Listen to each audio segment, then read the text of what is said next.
Before you hear the shocking truth, make sure you're ready, because what you're about to discover will change everything you thought you knew. Hit that subscribe button, like this video, and comment below if you've ever felt betrayed by someone you trusted. Stay with me, you won't believe what happens next. I still remember the sound before anything else. Not the shouting, not the glass breaking against the wall, not even my own heartbeat racing in my ears. It was the silence that came after. That kind of silence that doesn't just fill a room, it swallows you whole. It was February 14th, 2018, Valentine's Day. I was standing in the middle of our kitchen, barefoot, staring at the empty space where Mark's suitcase had been just minutes before. He had taken it. All of it. I didn't understand at first. I thought he was bluffing, the way people do when they want to scare you, make you beg. But when I walked into the bedroom, his side of the closet was gone. Every shirt, every suit, the cologne that lingered in the air, all of it erased. The scent of him mixed with the faint smell of the rain outside. It was still raining when I sank to the floor, my hands trembling over the marble tiles.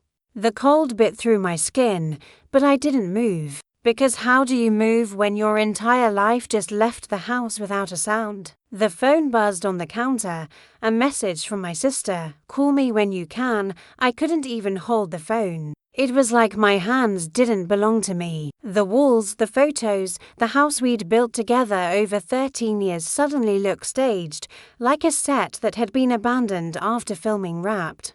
I sat there until morning. When the sun came up, it brought no warmth, just the truth. The house wasn't mine anymore.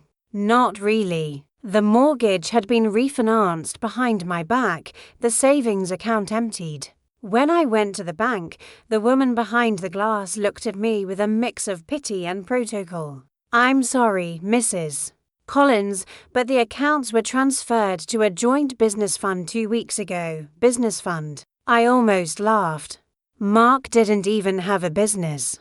I was 42 years old, no job, no family close by, and no idea what I had done to deserve this. The first few days blurred into one long ache. I stayed in bed with the curtains closed, the smell of cold coffee and rain clinging to everything. My sister, Emily, called every day. She lived in Denver, 6 hours away. "Come stay with me for a while," she said, but I couldn't. I was too ashamed. How do you tell your own sister that your husband not only left you, but took everything, money, home, future, and you never even saw it coming? Then came the letter. A single white envelope slipped under my door one evening. My name, written in his handwriting. Inside, 3 sentences. "I'm sorry, Anna. You'll understand one day. Please don't look for me. Please don't look for me." Those words tore through me more violently than any confession could. Because when someone says, "Don't look for me," what they really mean is, "I've done something you can't forgive." It took me weeks to even step outside again. I sold my car for a fraction of what it was worth. Moved into a 1-bedroom apartment on the outskirts of town, above a laundromat. The air always smelled like detergent and regret. Nights were the worst. I'd lie awake, replaying every conversation, every subtle shift I had ignored, the late nights, the secretive calls, the way he'd started saying I instead of we, and then, about 2 months after he left, I got a call from a block number. The voice on the other end was male, deep, unfamiliar.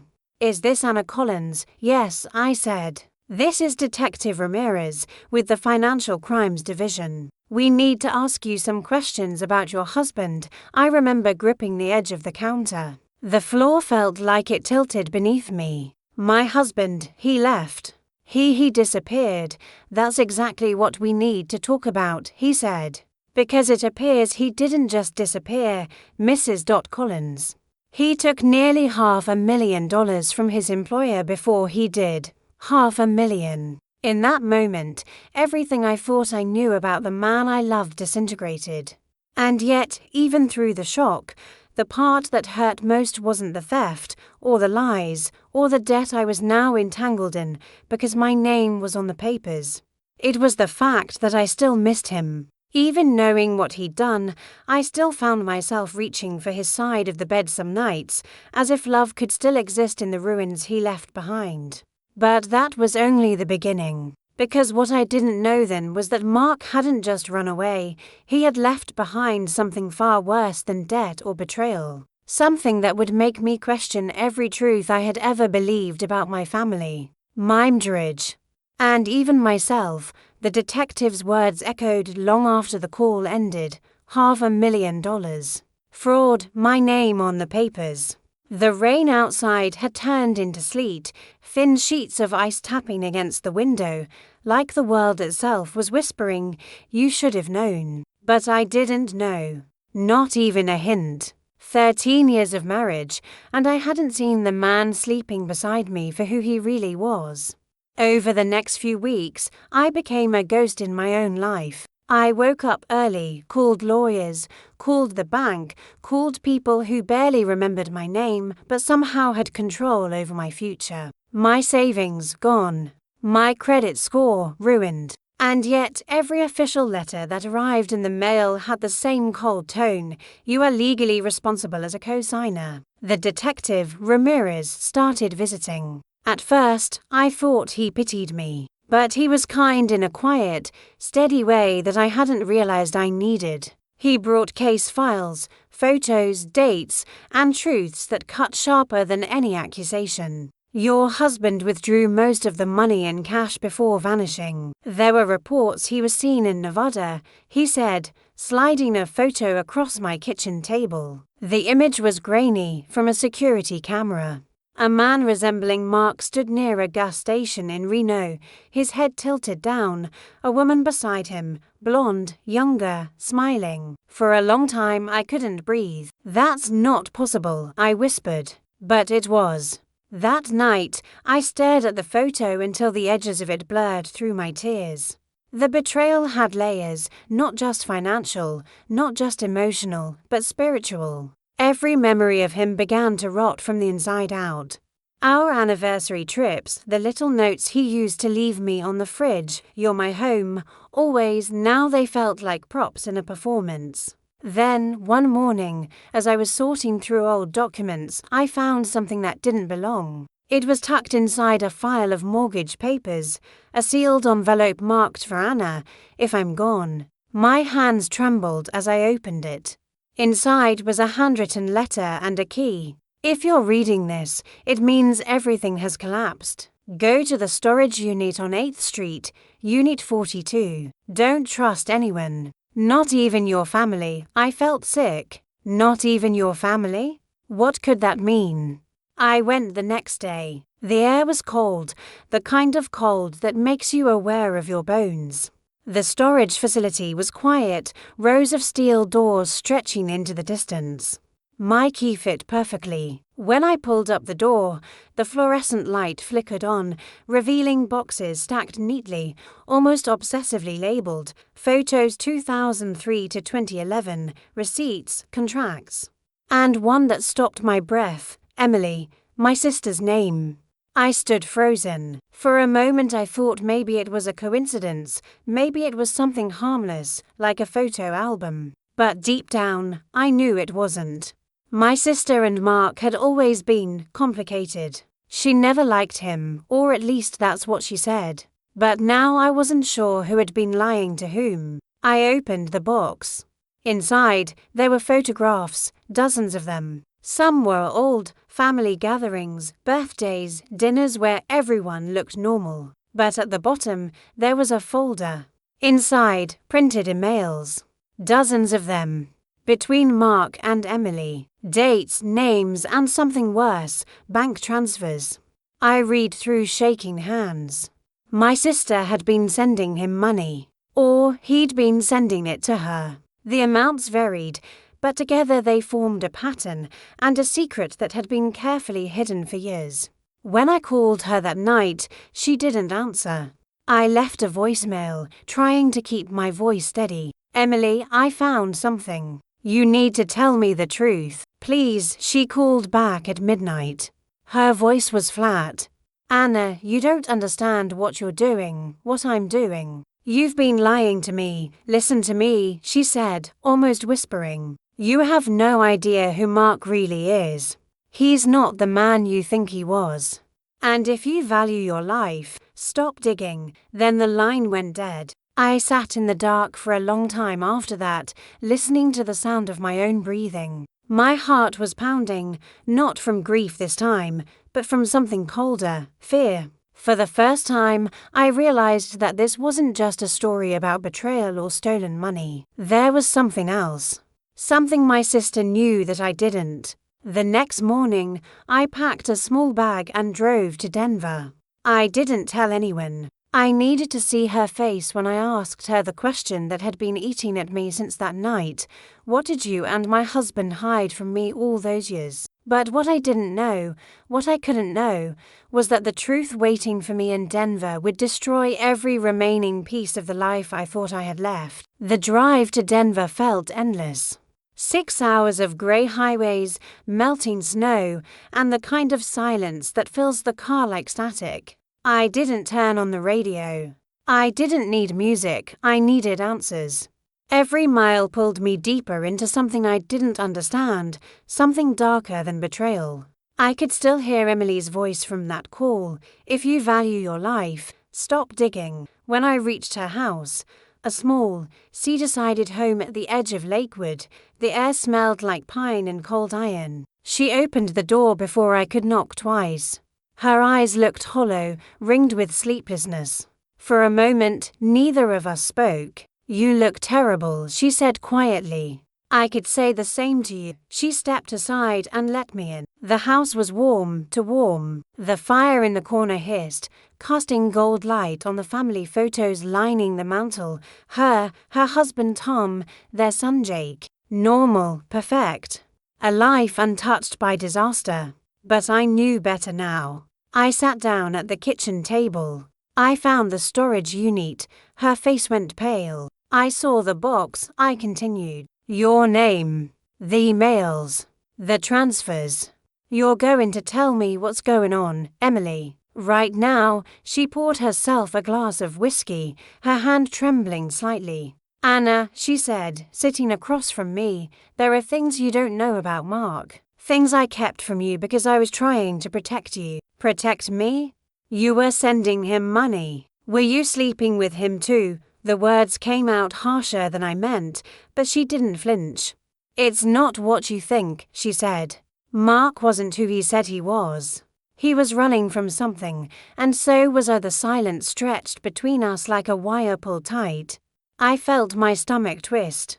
What are you talking about? She took a deep breath, then reached for an old metal box under the table. When she opened it, I saw documents, old photos, IDs, letters with different names. Before you met him, before he became Mark Collins, his name was Michael. Michael Anders. He was in witness protection. My mind reeled. Witness protection? For what? She hesitated. He testified against someone dangerous. A man named Victor Hayes. He was part of an investment ring that laundered money through small banks across 3 states. But Victor didn't go to prison. He disappeared. Everyone thought he was dead.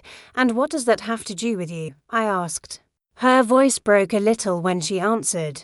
Because I was involved too. Years before you ever met him, it felt like the floor dropped out from under me. My sister, the one who had always judged my choices, who told me to be careful, to trust less, was confessing to something criminal. You worked with him, I whispered. She nodded slowly. I met him first, in 2003. I was young, broke, and stupid. He promised to help me invest. I didn't know what he really did until it was too late. I got out when I found out he was being investigated. But when he disappeared, I thought it was over. Then, 2 years later, he showed up at your wedding. With a new name. I stared at her, my skin prickling. You're saying my husband, the man I married, was the same criminal you got involved with years ago? Yes, she said softly. And when I found out, I tried to keep my distance. But then he contacted me again. He said Victor wasn't dead. He said Victor was looking for him, and for anyone who had ever worked with him. He said he needed help, money, to disappear again. If I didn't help him, he threatened to expose everything I did. I had no choice. I felt like I was trapped in a fever dream. You could have told me, Emily. You should have told me. Her eyes filled with tears. I couldn't. You loved him, and he loved you in his own way. If you had known, you would have run to the police, and Victor would have found both of you. You have no idea what that man is capable of. I stood up, my body shaking. So that's it. You just let me live a lie for 13 years. She looked down, her voice barely a whisper. He made me promise one thing before he left. What? She lifted her eyes to mine, and what she said next made my blood run cold. If anything ever happens to him, if he disappears, I have to protect you, at any cost. Even if it means keeping secrets from you. I stared at her, unable to speak. He knew this day would come, she said. He knew someone would come after you once they realized where he'd been hiding. The money he stole wasn't his. It belonged to Victor. And now, they think you have it. I backed away slowly. What are you saying, Emily? Her voice trembled as she said it. I'm saying you're not safe here. And I need you to do something for me, something you're not going to want to do. I swallowed hard. What? She hesitated, then whispered, You need to disappear too. The room went quiet after she said it. You need to disappear too. The words hung in the air like smoke. I stared at Emily, waiting for her to say she was joking, that she was just scared, exaggerating, but she didn't. She just sat there, eyes hollow, hands trembling slightly over her glass. Disappear, I said finally, my voice shaking. Emily, I've already lost everything. My home, my money, my husband. You want me to give up my name too? She looked down, tears forming at the corners of her eyes. It's the only way, Anna. They're watching. You think what Mark did ended when he left. It didn't. You're still part of his mess, whether you like it or not. I laughed, not out of humor, but disbelief. This isn't a movie, Emily. You can't just disappear. There are bills, there are IDs, there's my job. You don't have a job, she snapped, the words hitting like a slap. You're living in a rented apartment under your married name. Every trace of you leads back to him. And once they realize that the money didn't vanish, that maybe you know where it went, they'll come for you. I froze. She swallowed hard. Victor's people. They found me 2 weeks ago, the color drained from my face. What? She nodded. To men. They came to my house while Tom and Jake were out. They didn't threaten me, not directly, but they asked questions. About you, about Mark, about where he might have gone. I told them I hadn't seen you in months, but Anna, she leaned closer, her voice barely a whisper. They knew things. Things they couldn't have known unless someone inside was helping them. My heart pounded so hard I could hear it. What do you mean inside? She hesitated. The Witness Protection Program. Someone's selling information. For a moment, the world seemed to tilt. This wasn't just a family tragedy anymore. This was something bigger, deeper, systemic. You're telling me the same people who were supposed to protect him are the ones helping the men hunting him? She nodded slowly. And if they find you, Anna, they'll make you talk. They'll think you know where the money is. And if you don't give them an answer, she didn't finish the sentence. She didn't need to. I pushed my chair back, my legs unsteady. Double quotes, no. I can't. I'm not living like that. I'm not disappearing for a man who lied to me, for a crime I didn't commit. Emily stood and reached into the box on the table. He left this for you. I frowned. What is that? She handed me a small flash drive, silver and dented. He told me to give it to you only if it got this far. He said you'd understand. I took it, my fingers cold around the metal. What's on it? She shook her head. I don't know. I didn't look. But he said it's the key to everything. The money, Victor, the reason he left, All of it. That night, I sat in her guest room staring at the flash drive for hours. The walls around me felt too close, like they were listening. Part of me wanted to destroy it, throw it into the fire, and let the past burn for good. But another part of me, the part that still needed answers, couldn't resist. At 2:13 a.m., I plugged it into my laptop. There was only one folder. No documents, no spreadsheets, just a single video file. I double-clicked. The screen flickered, then showed Mark sitting in a dimly lit room, his face thinner, older. His voice cracked as he spoke. "If you're watching this, Anna, it means I couldn't protect you anymore. I know what you've probably been told, that I ran, that I stole, that I left you. But none of that is the whole truth. I didn't steal the money. I took it to keep it from them. From Victor." He leaned closer to the camera. "They think it's gone. But it's not. It's somewhere safe. And you're the only one who can get to it. If they find out you're alive, they'll come for you. You need to go to the place where we first met. You'll know what to do when you get there." Emily knows the rest. Then the screen went black. I sat there in shock, my heart beat so loud it drowned out everything else. He was alive, or at least he had been when the video was recorded. But why me? Why make me part of this? When I went downstairs, Emily was sitting on the couch, awake, clutching a photo. "You watched it," she said. It wasn't a question. I nodded. "He said the money's still out there. He said I'm the one who can get to it." Her eyes filled with something like regret. "Then it's already begun." "What do you mean?" She turned the photo toward me. It was the two of us, years ago, at a small cafe near the university where I used to work. A place I hadn't thought about in forever. "That's where you met him, isn't it?" she asked softly. "Yes, then that's where you have to go next." Outside, the wind howled through the trees, sharp and cold. I looked at the flash drive in my hand, then back at my sister.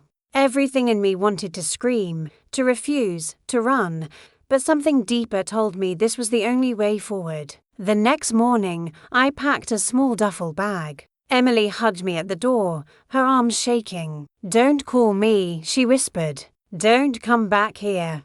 Not until you know the truth." As I drove away, the horizon was just beginning to lighten, the faint pink of dawn spreading across the sky. I didn't know it yet, but that drive would be the start of something even more dangerous than betrayal, because the moment I stepped into that cafe again, I would discover that Mark wasn't the only one who had disappeared. When I reached the town where we'd met, it didn't look the same. It never does, after the world inside you has burned down. The streets were quieter, the storefronts older, and the cafe, Harper's Corner Cafe, the one where I'd first seen Mark, now had a different name painted on the glass, the Roastery. Still, the smell was the same, that blend of dark roast and cinnamon that lingered in the air like memory itself. I parked across the street and sat there for a moment, watching the people come and go. None of them looked twice at me, but I couldn't shake the feeling that someone was watching. Inside, the place had changed, new decor, same layout. My hands shook as I ordered a black coffee, sitting at the same corner table where Mark and I had once spent hours talking about everything and nothing. I could almost see him there again, his hands wrapped around a mug, his smile disarming, his lies not yet written between us. The USB drive had mentioned this place. "Go to the place where we first met. You'll know what to do." I looked around for something, anything, that might make sense. A clue, a sign. But the cafe looked perfectly ordinary. People typing on laptops, a couple arguing softly by the window, the barista humming to herself. Then I saw it. On the wall behind the counter, between framed photos of coffee beans and latte art, there was an old picture, a black and white photo of the cafe back when it was still Harper's Corner. My heart stopped when I noticed the tiny brass plaque beneath it, dedicated in memory of him. Anders, 2019, Mark's real name. I felt the room close in around me. He had been here. After he disappeared. The barista noticed me staring. "You knew him?" she asked. My throat tightened. A long time ago. Who put that up? She shrugged. Some guy came in a few years back. Paid for the plaque, said it was for an old friend. Didn't leave a name. I nodded, forcing a smile, but inside, panic and hope tangled together. Someone had been here for him. Or maybe he had come back himself. I finished my coffee, slipped the cup into the trash, and left. The cold air hit me like a slap. Snowflakes drifted down, soft and slow, but the world around me felt too sharp, too bright. Across the street, a man was standing by a lamppost, pretending to check his phone. He looked up just as I glanced his way and didn't look away fast enough. My stomach twisted. I started walking, calm, controlled. I turned the corner, then another. My heart pounded louder than my footsteps. When I glanced behind me, he was there, half a block back, still pretending. I ducked into an alley, my breath fogging in the air, and waited. The footsteps grew closer, steady, confident. When the shadow appeared at the mouth of the alley, I stepped out. "Who are you?" I demanded. He froze, tall, mid-40s, dark coat, eyes unreadable. Then, slowly, he raised his hands. "You don't remember me, do you?" he said. "Should I?" he sighed. "Detective Ramirez. Denver PD. We spoke months ago." My pulse slowed, but only slightly. "You scared the hell out of me. You scared me," he said. "You vanished off the radar, Anna. I came to your apartment, you were gone. Then your sister calls and tells me you're driving across state lines chasing a man who's supposed to be dead. Do you have any idea what you're walking into?" I looked at him, half angry, half desperate. "He's alive, Ramirez. I saw him in a video. He left me something, a key. He said I'd understand if I came here." He shook his head. "You're being watched. You shouldn't have come alone." "By who?" "The police." "No," he said quietly. "By people who want that money more than they want him dead." I stared at him, the cold seeping into my bones. "Then help me. Don't just stand there giving warnings. Help me find out what's real." He hesitated. "If I do this, you have to trust me completely. No lies." I nodded. "Deal." He looked around, then lowered his voice. "There's a warehouse 2 blocks from here. Used to belong to one of Hayes' shell companies. If your husband left anything behind, it'll be there. But Anna, if we go there, we might not come back." I followed him anyway. The warehouse was massive, abandoned, the air thick with dust and the metallic smell of rain leaking through the ceiling. Our flashlights cut through the dark in thin, trembling beams. We moved quietly, our footsteps echoing in the hollow space. Then, in the far corner, half buried under a tarp, I saw it, a safe. Old, rusted, but locked tight. Ramirez knelt beside it. "Do you have the code?" I shook my head. "No," but I reached into my pocket, pulling out the flash drive. He said I'd know what to do. Maybe this is it. Ramirez plugged it into a small laptop he carried, typing quickly. After a moment, a screen flickered to life. A single image appeared, a photo of me, from years ago, smiling in that same cafe. Beneath it, for numbers 0 to 14, February 14th, the day he left. Ramirez turned the dial 0 to 14, and the lock clicked open. Inside was a folder of documents, a small stack of cash, and something else, a photo. Mark standing beside a man I didn't recognize. A scar across his face, cold eyes, the kind that don't blink. On the back, a name was scrawled in ink, Vhayes. Before I could process it, a sharp noise split the silence, footsteps, not ours. Ramirez grabbed my arm. "We're not alone." The lights went out. The sound of footsteps froze my blood. Not hurried, deliberate, confident. Someone who didn't need to rush because they already knew where we were. Ramirez motioned for me to stay low. We crouched behind a stack of crates as the echo of boots on concrete drew closer. My breath was shallow, ragged, the flashlight beam trembling in my hand. In the darkness, the metallic smell of rust and oil clung to the air, thick enough to taste. "Who's there?" Ramirez called out, his gun drawn. His voice stayed calm, but I could hear the strain beneath it. No answer. Just another step, then another. A beam of light sliced through the dark, another flashlight. Two, actually. Moving together. My heart hammered so loud I thought it would give us away. Then a voice echoed through the space. Smooth, calm, almost amused. "You should have stayed out of this, Detective." Ramirez stiffened. "Hayes, if you're still with me, it means you're ready to uncover the secrets hidden for years. Don't leave now. Hit like, subscribe, and share your thoughts in the comments. Trust me, the story is about to take a turn that will leave you speechless." My skin went cold. That name, Vhayes. The man from the photo. The man Mark had warned me about.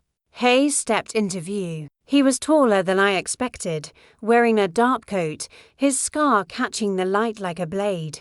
Two men followed him, silent, armed.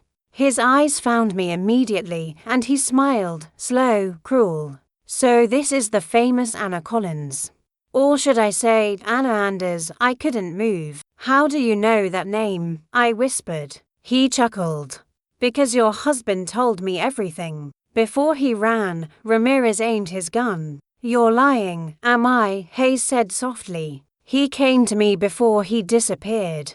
Said he wanted to make a deal, protection in exchange for my money. But then he changed his mind. He thought he could outsmart me, hide the cash, start a new life. He even thought he could keep her out of it." He nodded toward me. "Unfortunately," he continued, "people always underestimate how far I'll go to collect what's mine." Before Ramirez could react, one of Hayes' men moved. A shot rang out. The sound shattered the silence, deafening, final. Ramirez stumbled back, clutching his shoulder, blood blooming through his jacket. I screamed and dropped behind a crate as bullets splintered wood inches from my face. "Anna," Ramirez shouted. "Run," but I couldn't leave him. I grabbed the flashlight, scanning the ground until I saw it, a side door, half hidden behind metal shelving. I pulled Ramirez up, his weight heavy against me, and we stumbled through the dark toward it. Hayes' voice followed us, calm as ever. "You can run all you want, Anna. But you're already doing exactly what he wanted you to do." We burst through the door into the freezing night, our breaths visible clouds in the air. The alley behind the warehouse was narrow, slick with oil and snow. Ramirez leaned against the wall, gritting his teeth. "Go," he said. "I'll hold them off." "No," I said, pressing a trembling hand to his wound. "We stay together." He looked at me then, really looked, and I saw something I hadn't before. Guilt, regret. "You don't understand. You were never supposed to be here." "What are you talking about?" I whispered. He swallowed hard. "I wasn't assigned to your husband's case by chance. I was part of it from the beginning. Back when he was still Michael Anders, my body went cold." You knew him." He nodded weakly. "We worked together. Undercover. The plan was to take down Hayes' network from the inside. But Mark got too deep. He started playing both sides.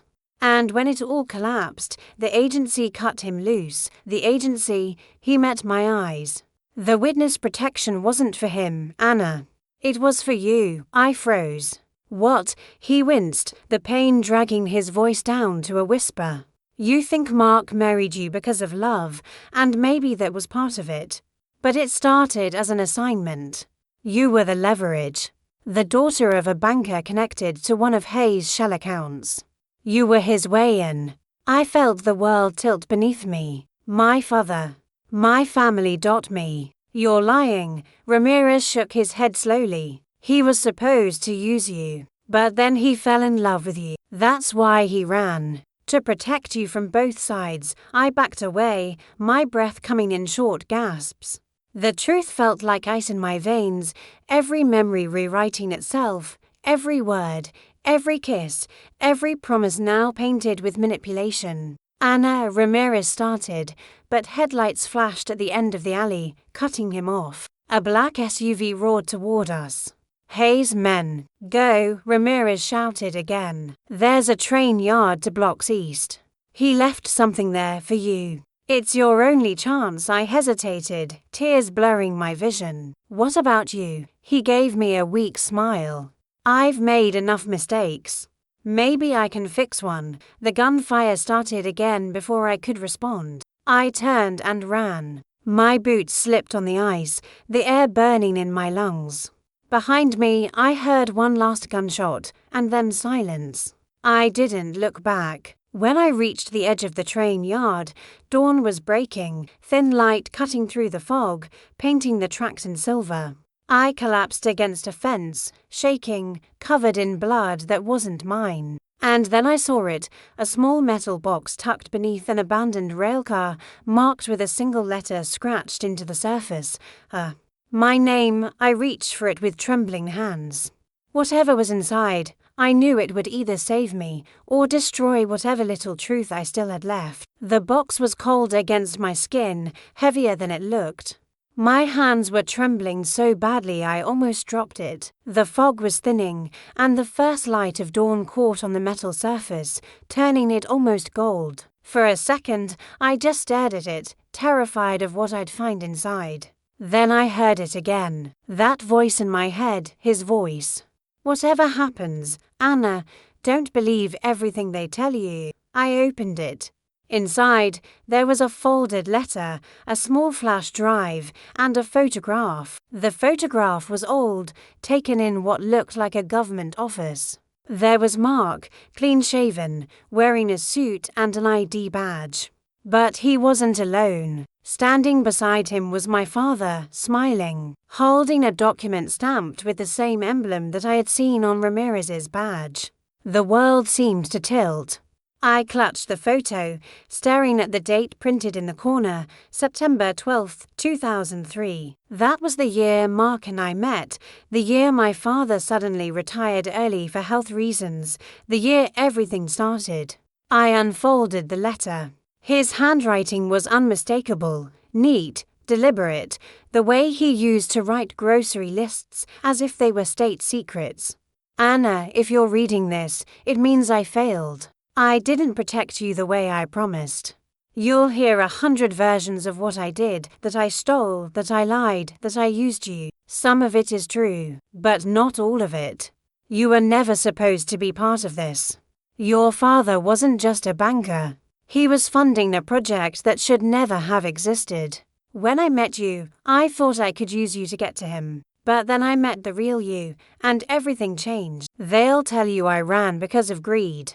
The truth is, I ran because I saw what they were doing, what your father had already done, and I couldn't let them do it again. Inside this drive is everything: names, dates, accounts, locations. The evidence they'll kill for. If you want to finish what I started, you'll have to choose who you really are: Anna Collins, the woman you became, or Anna Anders, the woman you were meant to forget. I love you. I always did. Even when I shouldn't have. I sat there for a long time, the letter crumpled in my hands, the sound of the distant trains echoing through the morning air. My chest hurt in a way that no wound could explain. I thought of the night he disappeared, how calm he'd seemed, how certain. You'll hate me for this one day, he'd said. But one day, you'll understand. Now, maybe, I did. I plugged the flash drive into Ramirez's old laptop. I still had it from when he was at my house, asking questions he already knew the answers to. The files opened slowly, my fingers slick with cold sweat. Inside were hundreds of documents, offshore accounts, coded transfers, secret communications. And then a file labeled AC_program_2001. I clicked it. At first, it looked like a government research report, clinical, full of charts and acronyms. But then I started reading. It wasn't about weapons or surveillance or even espionage. It was about people. Test subjects, dozens of them, all listed under pseudonyms. Psychological conditioning, memory reprogramming, Behavioral manipulation. The project's goal: controlled emotional realignment to ensure operational loyalty, and then I saw it, the last page. A test subject marked A013, Anna C. Anders. My name, my maiden name, my birthday, my blood type. The room started spinning. I scrolled through the report, numb, reading about controlled environments, memory substitution protocols, target identity stabilization. The words meant nothing and everything. I wasn't a pawn in my husband's story. I was the experiment, everything, the marriage, the house. Even the panic attacks I thought were from stress, they were triggers, residual side effects of the conditioning. My father hadn't been a banker helping the government, he was funding the very project that turned me into this. Into someone who believed she was living a normal life, while half of her memories weren't even hers. The cold hit me then, sharp and cutting. My breath came out in uneven bursts. I wanted to scream, to rip the pages apart, but I couldn't move. In the distance, a train horn blared, low and mournful. It sounded almost human. That's when I saw headlights again. Another car. Black, unmarked. Pulling into the yard. They had found me. I grabbed the letter, the photo, and the drive, shoving them into my jacket pocket. The car door opened. A woman stepped out. Tall. Sharp-featured. Blonde. She didn't draw a gun. She didn't need to. Her presence was enough to make me freeze. Anna, she said, her tone soft, almost kind. You've gone far enough. I recognized her instantly. She was in one of the files. Dr. Evelyn Rourke, project lead, behavioral division. My father's partner. I remember you, I said, my voice trembling. You were there. You did this to me. She smiled faintly. We didn't do anything to you, Anna. We made you. You're the best version of yourself, the one who could survive. By taking my life away, she tilted her head. By giving you one, I took a step back, clutching the drive. I know what's on here. I'll expose you. Her expression didn't change. Then you'll expose yourself. Everything you think you are will unravel.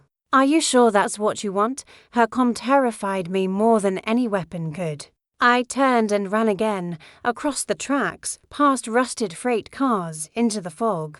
I didn't know where I was going. I only knew I couldn't stop. Behind me, I heard her voice echo, steady, almost affectionate. You can't run from what you are, Anna. You never could. The city blurred past me like a fever dream. I didn't remember how I got to the train station, only that my legs were burning and my hands wouldn't stop shaking. My clothes were soaked through with snow and sweat, my mind still replaying her voice. You can't run from what you are. I found an old bench in the corner of the station and collapsed onto it, clutching the flash drive as if it were oxygen. Around me, life went on, commuters, early risers, the smell of burnt coffee and wet pavement. Ordinary people living ordinary lives. The kind of life I thought I had. But now, every sound felt foreign. Every word overhead seemed loaded, coded. The echo of a train whistle made my stomach twist. I felt like I was watching a world I'd been erased from. I took out my phone, dead. The battery had given up hours ago. I looked around and saw a payphone near the entrance. It felt like an artifact from another time, but it still worked. I fed it the last coins in my pocket and dialed the only number that made sense. Foster's Towing, a voice said on the other end. Ellen, I whispered. My voice cracked. It's me. There was a long silence. Then Jesus Christ, where are you? The cops were here yesterday, they said. Don't believe them, I said. Don't believe anyone. Anna, listen to me. My hand was gripping the receiver so tightly my knuckles turned white.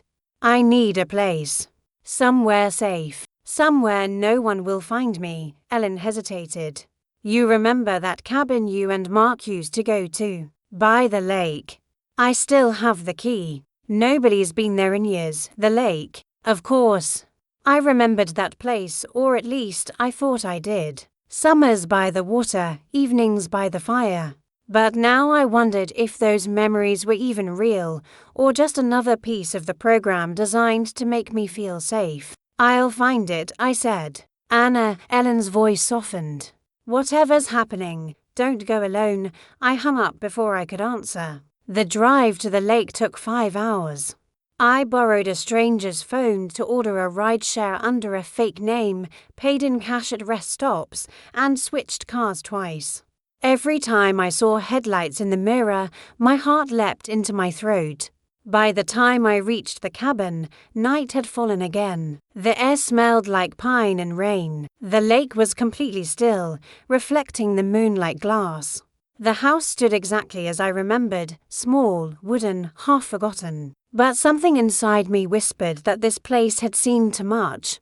I unlocked the door and stepped in. Dust everywhere. Furniture covered in white sheets. The air thick with silence. I turned on the lamp by the window. It flickered once, then died. I lit a candle and set the flash drive on the table. I had no computer now, no way to open it again. But I didn't need to. I knew what it meant. It was proof of them, of my father, of Mark, of me. As I stood there staring at the drive, another wave hit, sudden, blinding, a memory, not a flashback, a reconstruction. I was sitting in a white room, my wrists strapped to a chair. The air smelled of antiseptic and ozone. A woman's voice, calm, detached, echoed through hidden speakers.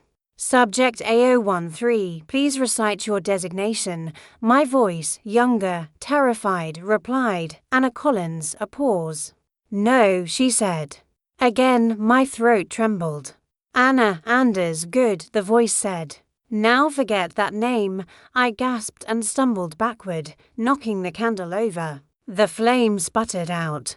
My body was shaking uncontrollably. It wasn't just a memory, it was proof of what they'd done. My entire identity had been rewritten like a script. Then I heard something else, faint but real, a creak. The sound came from upstairs. I froze. The cabin was supposed to be empty. I grabbed a metal poker from the fireplace, creeping toward the staircase. Each step groaned under my weight. Halfway up, I saw a shadow move across the landing. "Who's there?" My voice was barely a whisper. No answer. I reached the top and pushed open the first door. Empty. The next, also empty. I was about to turn back when I noticed something strange. The last door on the right was slightly open, light leaking from inside. I pushed it open slowly. The room smelled faintly of aftershave. Familiar. The kind Mark used to wear. On the desk by the window was a half-empty coffee cup, still warm. My breath caught in my chest. And then I saw it, a photo pinned to the wall. It was me, taken just days ago, outside my apartment. A voice spoke from the shadows. Low. Hoarse. Almost broken. "Don't scream." I turned. He stepped into the light. Mark. Older, thinner, a beard covering the face I used to wake up beside. But it was him. My knees nearly gave out. "You're alive." He didn't move closer. His eyes were hollow, full of something between love and guilt. "You shouldn't have come here, Anna." I laughed, a dry, broken sound. "You think I had a choice? I found your letter. I know what you did." He nodded slowly. "Then you know why I had to disappear. You left me with nothing," I said. "No answers, no truth. You made me believe I was crazy." He took a breath. "If you knew everything back then, they would have killed you. You were the only leverage I had left." "Leverage," my voice cracked. "That's all I ever was to you." His eyes softened. "No. That's what they wanted you to be. That's why I had to run, to free you from them. But you went back." I stared at him, my mind spinning. "They told me you were dead." He shook his head. "I was dead to them, but not to you." Silence. The kind that feels like a heartbeat. Then he said quietly, "There's more, Anna. You were never just a subject. You were the key. The only one who can shut it all down." The candle flickered between us, casting shadows on the walls, making the room feel both intimate and terrifying. I couldn't move, couldn't think past the whirlwind of everything I'd discovered. Mark's words echoed in my head. You were the key, the only one who can shut it all down. I stared at him. Key to what? This nightmare. My hands shook, fingers clutching the edge of the desk. You made me live someone else's life. My father, your secrets, the experiments, everything I thought I was, it's all a lie. He nodded slowly. Yes, but it's worse than you realize. The project wasn't just about control. It wasn't just about surveillance or conditioning. It was about creating operatives who could think they were civilians, people who could walk among normal society and be perfect instruments for whoever controlled them. You were the first who didn't just survive, you became aware. I swallowed hard. Aware of what? That they were wrong. That what they were doing, using us, manipulating memory, erasing identity, was immoral. You can remember. You can fight. That's why they want you dead. You're not just a witness. You're proof of their failure. My knees buckled. Proof. I had spent years thinking I lost everything, my money, my husband, my family, my mind, and now the truth landed heavier than any financial ruin. I was more than a victim. I was a threat. Then what do? My voice was hoarse. Expose them. Go to the police. They're everywhere, your Hayes, the agency, my father's men. I can't beat them. Mark stepped closer, his eyes hard. You don't fight them the way they expect. You fight them by using what they gave you, your mind, your memories, your instincts. You're the only one who can dismantle it from within. You can free everyone else, Anna. Or, he paused. Or you can walk away. Live a life under a lie. Pretend none of this exists, survive. But the system remains. I felt my pulse hammering in my ears. The choice he laid before me was impossible. Destroy everything I thought was real, my life, the people who raised me, my memories, to bring justice. Or live in ignorance, safe, but complicit in a world that had used me as a weapon. I thought of the warehouse, of Ramirez, of the bullet that had almost killed me. I thought of my father, sitting across from Mark in that old photo, smiling at a world that didn't know he'd created monsters disguised as ordinary people. I thought of Emily, who had tried to warn me, protect me, manipulate me in her own desperate way. And I thought of myself, the woman who had lost everything and somehow survived. I swallowed the fear and the grief. I can't live like I'm a victim anymore. I said, voice steady despite the trembling in my body. I'll do it. I'll shut it down. I'll expose them. Even if it kills me. Mark nodded, a mix of relief and sorrow in his eyes. Then we begin. There's a hidden server in one of Hayes' facilities. That's where the master files are. All the evidence, all the subjects, all the programs. You can erase it, release it, or take it down forever. But you need to go in with me. I looked at him, realizing the full gravity of what he was asking. To confront Hayes, the agency, the people who had rewritten my life, and perhaps die in the attempt. I don't know if I can trust myself, I said quietly. After everything they've done, after everything I've lost, I don't even know who I really am. You'll know, he said firmly. You've been fighting for yourself this entire time. That's who you are. And this, he gestured at the flash drive and the letter, this is the key to taking back control. I took a deep breath, feeling the weight of the world settle on my shoulders. For the first time, clarity cut through the fog of lies. I wasn't a victim. I wasn't just a pawn. I was someone who had survived everything, betrayal, loss, manipulation, and still had the power to decide the ending. Mark held out his hand. Are you ready? I looked at him, then down at the flash drive in my pocket.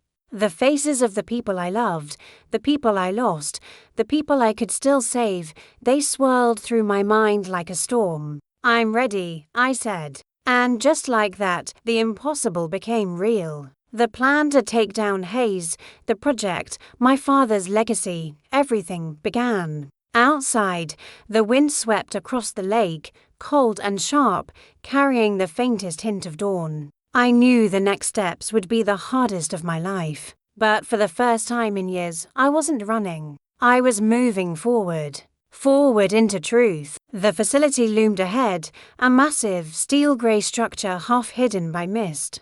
Hayes' empire, the heart of the network that had stolen years from my life, manipulated countless people, and orchestrated every lie I had ever lived, stood before me like a monolith daring me to challenge it. Mark and I approached quietly, shadows among shadows.